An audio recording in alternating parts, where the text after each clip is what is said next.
Même chose dans le cadre du harcèlement, c'est qu'on a toujours l'impression pour l'auteur que voilà, on voit une personne qui harcèle, une personne qui est harcelée, alors que souvent quand on entend la victime, c'est le fait du groupe qui fait le harcèlement.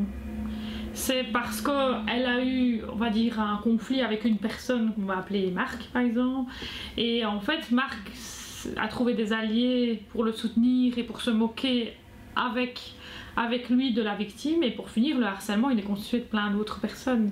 Mais quand on entend les autres personnes, elles nous disent ah mais moi oui je suis bien au courant, moi j'ai rien à voir là-dedans, oui je vois bien, c'est Marc qui a un problème avec elle, mais moi j'ai rien à voir là-dedans.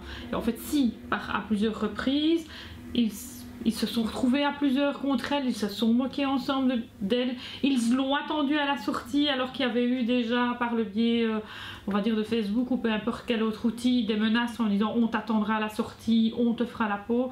Et donc ils ont l'impression que juste parce qu'ils sont acteurs passifs ils n'ont rien fait.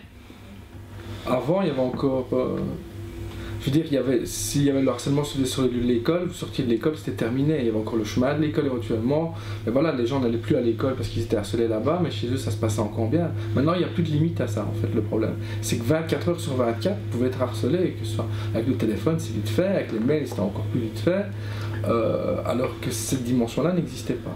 Il faut aller déposer plainte.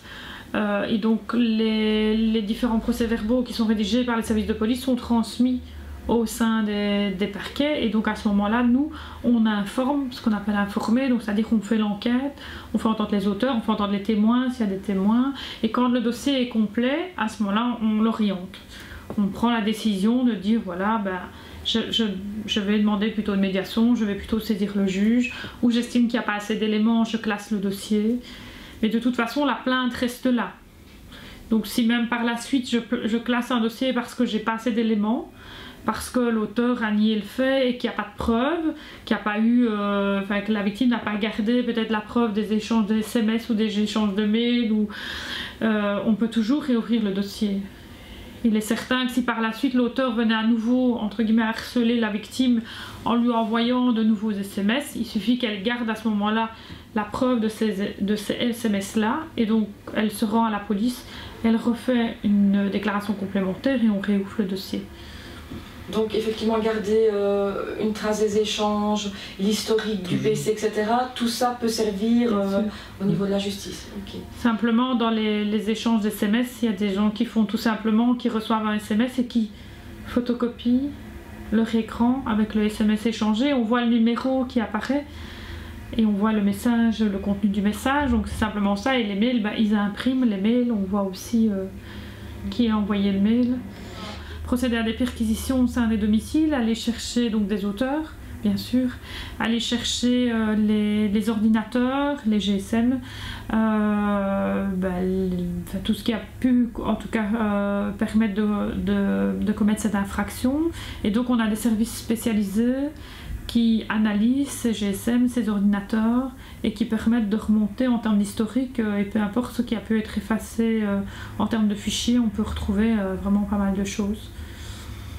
Voilà. Et donc l'infraction aussi permet, lorsqu'elle est citée devant un tribunal, que ce soit correctionnel pour un majeur ou de la jeunesse pour un mineur, donc alors le parquet dans ces cas-là demande la saisie, donc confiscation de tous les outils qui ont servi à commettre l'infraction, à savoir ordinateur, GSM, tablette, voilà.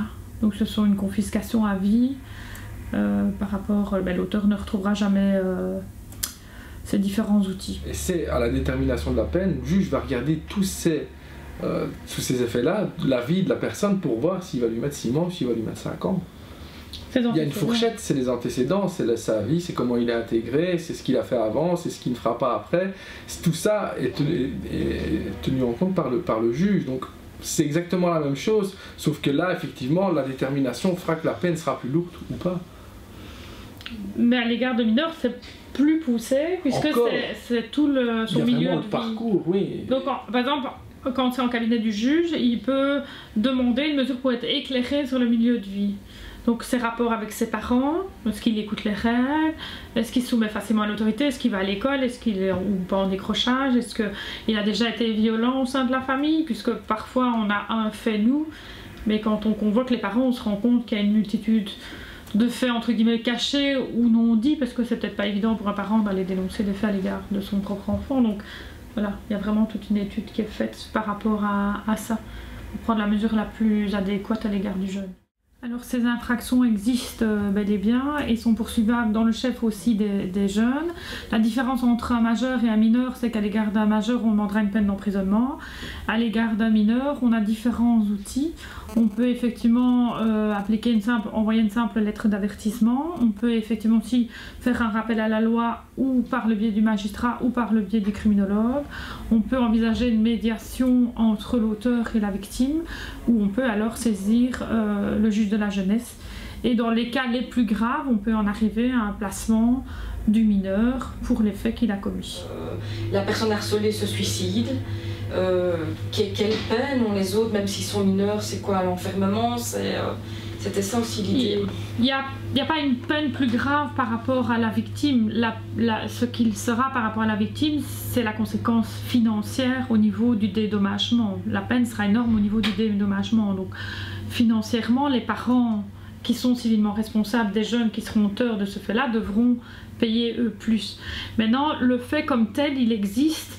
C'est l'infraction que le juge regarde, et pour pouvoir appliquer alors la mesure qui correspond le mieux au jeune, c'est le jeune, son parcours scolaire, la manière dont il fonctionne en famille, ses relations, donc c'est le jeune dans son ensemble. L'outil de la médiation a vraiment du sens, donc l'outil qu'on propose au niveau des mineurs, parce que la rencontre qui doit être préparée entre l'auteur ou les auteurs et la victime permet effectivement de faire un bon travail et d'abord de rassurer la victime et de pouvoir la mettre en lien avec ses auteurs agresseurs, mais aussi de faire comprendre aux autres que même par un comportement passif, on peut commettre une infraction et on peut effectivement poser des faits graves à l'égard d'une personne qui après ne sait plus aller à l'école, ne sait plus prendre un bus, ne sait plus sortir de chez elle, ne sait plus rentrer en contact avec qui que ce soit parce qu'elle s'estime que ces personnes-là vont aussi se moquer d'elle. Comme il est très facile de commettre une infraction avec un téléphone ou avec un ordinateur, vraiment réfléchir avant de sortir son téléphone pour tout et n'importe quoi, et se demander si ce qu'on fait a vraiment un intérêt ou pas. Et alors à ce moment-là, on en reste au moyen classique. Je veux dire, si on a quelque chose à dire à quelqu'un, on lui dit en face. On n'est pas obligé de faire ça via internet et de l'insulter en plus.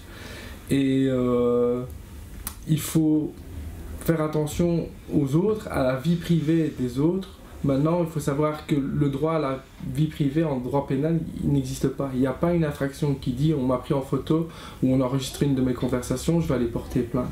Ça n'existe pas. Il faut toujours qu'on tombe sur une infraction classique comme la calomnie ou le harcèlement ou les menaces. Le réflexe de sortir ce GSM à tout moment, ça prend peut-être plus de temps de se poser et de se dire mais qu'est-ce que ça fera à la victime si effectivement je la filme et si après je le diffuse. Je pense qu'on n'aimerait pas soi-même être dans ce cas-là et faire l'objet de moqueries après parce qu'on nous aura filmé dans une position peut-être pas agréable. Et je pense que les conséquences, elles sont là, elles sont énormes. Si même le fait semble petit, bénin, pas grave, les conséquences au niveau des victimes, ils sont souvent énormes dans ces infractions-là.